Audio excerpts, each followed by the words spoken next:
दोस्तों, आज जिस तरह से देश विदेश में एंशिएंट चीजों को खोजने का पागलपन बढ़ा है, तो इसे आप आर्कियोलॉजिस्ट की ही करामात कह सकते हैं, क्योंकि ये रोजाना कुछ ऐसा खोज निकालते हैं जो इंसान की समझ से परे होता है। आपको बता दें कि अगर देखा जाए तो इन चीजों को खोजना कोई बहुत आसान काम नहीं है। आर्कियोलॉजिस्ट तो इन चीजों की मिस्ट्री भी सुलझाते हैं, पर सच बात यही है कि आर्कियोलॉजिस्ट के हाथ में कुछ ऐसी जगह भी लगी है जो फुली इनक्रेडिबल होती है, तो वहीं कुछ जगह तो ऐसी भी है जिनकी मिस्ट्री को आर्कियोलॉजिस्ट सदियों से नहीं सुलझा पाए हैं। तो आज की इस वीडियो में हम आपको कुछ ऐसी ही एंशिएंट आर्कियोलॉजिकल प्लेसेस के बारे में बताने वाले हैं जिन्हें आज तक लोग एक मिस्ट्री की तरह ही देखते हैं। तो चलिए शुरू करते हैं आज की इस वीडियो को। नंबर 10, स्तूपा ऑफ तख्ते रोस्तम। दोस्तों, तख्ते रोस्तम एक जगह का नाम है जिसका मतलब रुस्तम का सिंहासन है, और ये नाम फारसी पौराणिक कथाओं में एक राजा रुस्तम के नाम पर रखा गया है जो एक पहाड़ी की चोटी पर स्थित है। आपको बता दें कि तख्ते रोस्तम 4वीं और 5वीं शताब्दी का है, जिसकी पुष्टि पुरातात्विक ने वहां से मिले सैंपल्स के तौर पर की थी। ये अफगानिस्तान के समांगन शहर के दक्षिण पश्चिम में 3 किलोमीटर की दूरी पर स्थित है, जो एक स्तूप मठ परिसर का स्थान है। इसे पूरी तरह से पहाड़ी चट्टान में उकेरा गया है। प्रमुख बौद्ध परंपरा के अनुसार इसमें बौद्ध 5 कक्ष हैं, 2 अभयारण्य हैं और एक जटिल कमल के पत्ते के सौंदर्यकरण के साथ एक गुंबददार छत है, और इसके एक तरफ एक सुंदर पहाड़ी में एक स्तूप है जिसे हमिका नाम से जाना जाता है। इसके आधार पर कई और गुफाएं भी हैं। एक गुफा के ऊपर चौकोर भवन है जिसमें 2 कंबाइंड रूम हैं। आप जान लें कि इन गुफाओं में से एक में से पुरातत्वविदों को खुदाई के दौरान गजनवीद के सिक्कों का एक छोटा सा भंडार मिला था। ये एक बहुत प्राचीन और रहस्यमय खोज है। नंबर 9, मदर शिप्टन्स केव। ये 1488 ईस्वी में इंग्लैंड के यॉर्कशायर नगर में एक गरीब परिवार में जन्मी थी, जिनकी मां जन्म देने के तुरंत बाद ही चल बसी और एक किसान उसे अपने घर ले गया।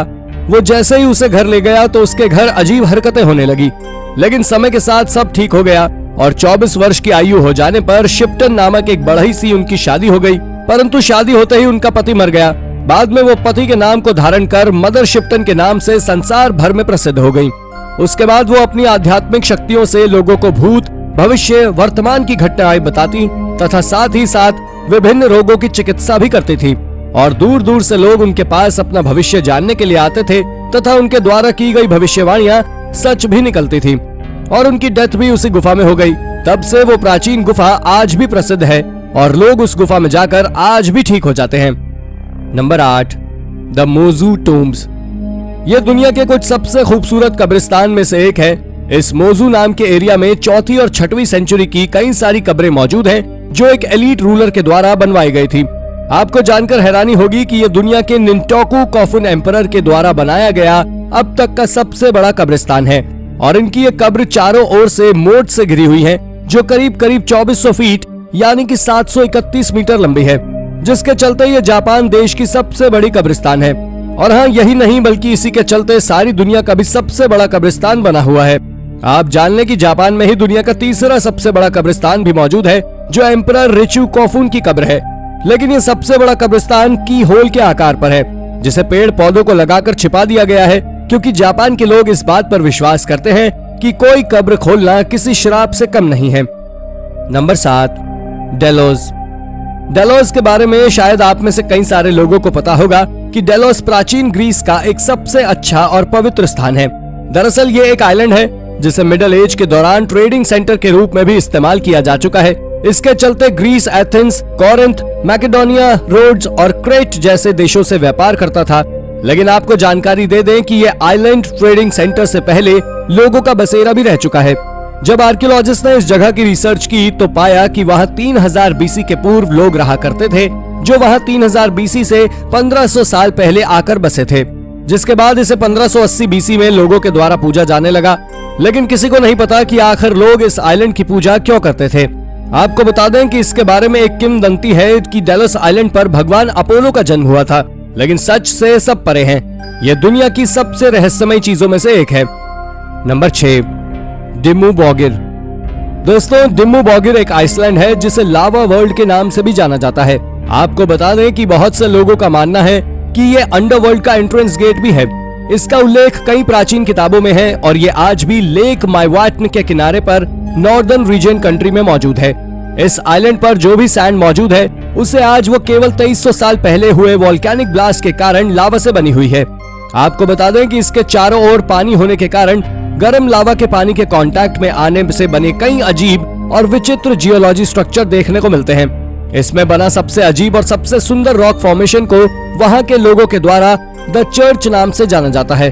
लेकिन बहुत से लोगों का मानना है कि इस आइलैंड पर एक चर्च मौजूद था जिसे किसी डेविल के द्वारा तबाह किया गया है और उस आइलैंड पर बनी वो चर्च अंडरवर्ल्ड का एंट्रेंस है। Number 5, altar of Monte di Accoddi. ये बात थोड़ी ज्यादा हैरान करने वाली है कि दुनिया का सबसे पुराना पिरामिड इजिप्ट और साउथ अमेरिका की बजाय यूरोप में है। ये एक कंट्रोवर्शियल पॉइंट है, पर आपको बता दें कि मॉडर्न रिसर्च के अनुसार नॉर्दर्न सार्डिनिया इटली की Monte di Accoddi site neolithic site है, जिसमें एक बहुत विशाल स्टोन प्लेटफॉर्म मौजूद है जो देखने में पिरामिड के निचले भाग की तरह लगता है। और इसी कारण से बहुत से आर्कियोलॉजिस्ट इस बात को स्वीकार कर रहे हैं कि ये एक समय पर पूरा पिरामिड था। ये साइट आज से करीब 6000 साल पुरानी है और ऐसा माना जाता है कि इसे ऑजिरी कल्चर द्वारा बनाया गया था। ये स्टोन प्लेटफॉर्म 40 फीट लंबा और 25 फीट चौड़ा है, लेकिन आखिर ये क्या चीज है ये आज तक कोई पता नहीं लगा पाया है। इसके ऊपर दशकों में आर्कियोलॉजिस्ट ने हजारों दावे किए हैं, पर सच्चाई से सब आज भी अनजान हैं। Number 4, Eggers bog. दोस्तों, आज टेक्नोलॉजी इतनी ज्यादा आगे बढ़ चुकी है कि ये जमीन के अंदर दबी चीजों को खोजने में भी सक्षम है और इसी के चलते साल 2014 के सितंबर महीने में कॉशर डेनमार्क में एक ऐसी ही डिस्कवरी की गई थी जिसमें ड्रोन की मदद ली गई थी।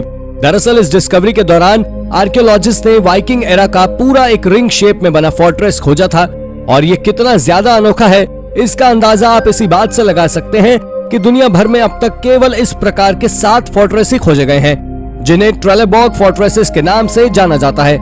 जब इस पर रिसर्च की गई तो आर्कियोलॉजिस्ट ने इस बात का खुलासा किया कि ये फोर्ट्रेस करीब 10वीं शताब्दी में किंग हराल्ड ब्लूटूथ के द्वारा बनाया गया था, जिसमें कई सारे फीचर्स बहुत अजीब हैं।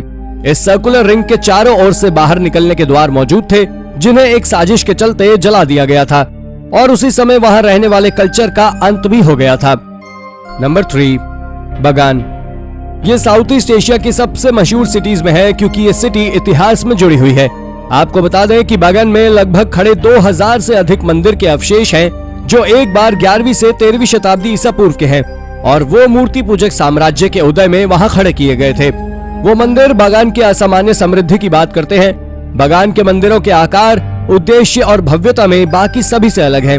आप आनंदा, हिटलोमिल्लो और श्वेजिगॉन मंदिर जैसे भव्य निर्माणों को देखकर आश्चर्यचकित हो सकते हैं। आप जान ले कि अक्टूबर से अप्रैल तक सभी यात्री बगान को ऊपर से एक गर्म हवा के गुब्बारे की मदद से पूरे मंदिर के मैदान को देख सकते हैं और इन मंदिरों की खूबसूरती आपका मन मोह लेगी। इसलिए ये दुनिया के सबसे प्राचीन शहरों में से एक है। नंबर 2, कैम्लियोडूनम। ये तो आप सभी जानते ही होंगे कि ब्रिटेन में रोमन्स 43 एडी के बाद आए थे, लेकिन सबसे पहले इस एरिया को कॉलचेस्टर ने अपने कब्जे में लिया था जिसे ट्रिनोवेट्स ट्राइबल्स ने संभाला था। लेकिन उसके बाद इस एरिया पर कैचुवेलियोनी ट्राइब ने राज किया और उन्होंने एक स्ट्रॉन्ग होल्ड तैयार किया जिसे कैम्लियोडूनम नाम से जाना जाता था। इसका मतलब उनकी साधारण भाषा में स्ट्रॉन्ग होल्ड ऑफ कैमुलस होता है, जिसे वो एक रहस्यमय ब्राइथोनिक डाइटी को समर्पित करते थे। ये ठीक उसी तरह है जिस तरह से रोमन डाइटी मार्स। पर आपको बता दें कि 1st सेंचुरी में कैचुवेलियोनी ब्रिटेन की सबसे बड़ी ट्राइब थी, लेकिन रोमन के आने के साथ ही इन्होंने उस जगह को खाली कर दिया और उसके बाद रोमन्स ने कैम्लियोडूनम में एक लेजेंडरी फोर्ट्रेस बनाया। तो ये दुनिया के सबसे मशहूर ब्रिटेन में कैम्लियोडूनम का इतिहास है जो बहुत से लोगों को नहीं पता, क्योंकि हाल ही में वहां से मिले सबूतों में सभी को इसका पता चला है, जो एक इनक्रेडिबल डिस्कवरी है। नंबर 1, गिला क्लिफ ड्वेलिंग्स। गिला क्लिफ ड्वेलिंग्स को 1200 के आखिर में डेजर्ट ड्वेलिंग प्यूब्लोन्स के द्वारा बनाया गया था। उन्होंने वहां कई सूखी और धूल से भरी प्राकृतिक गुफाओं की फिनिशिंग कर उन्हें अपने घर के रूप में इस्तेमाल किया। ये केव्स आज भी न्यू मैक्सिको में मौजूद हैं, जो आज करीब 700 सालों से भी ज्यादा पुरानी हो गई है। लेकिन आज किसी को इस बात का अंदाजा नहीं है कि आखिर प्यूब्लोन्स कहां गए या उनके साथ क्या हुआ। लेकिन जब आर्कियोलॉजिस्ट ने इस पर अच्छे तरीके से रिसर्च की तो पाया कि यहाँ पर प्यूब्लोन्स की केवल एक ही जनरेशन रही है। अब अगर आप सोच रहे हैं कि आखिर आर्कियोलॉजिस्ट ने इसका पता कैसे लगाया, तो आपको बता दें कि आर्कियोलॉजिस्ट ने इसका पता वहां पर बने कई अलग अलग घरों को देखकर लगाया है और इसके साथ ही उन्होंने वहां से कई आर्टिफैक्ट्स भी बरामद किए हैं। आप मानो या ना मानो, ये डिस्कवरी किसी खजाने से कम नहीं है।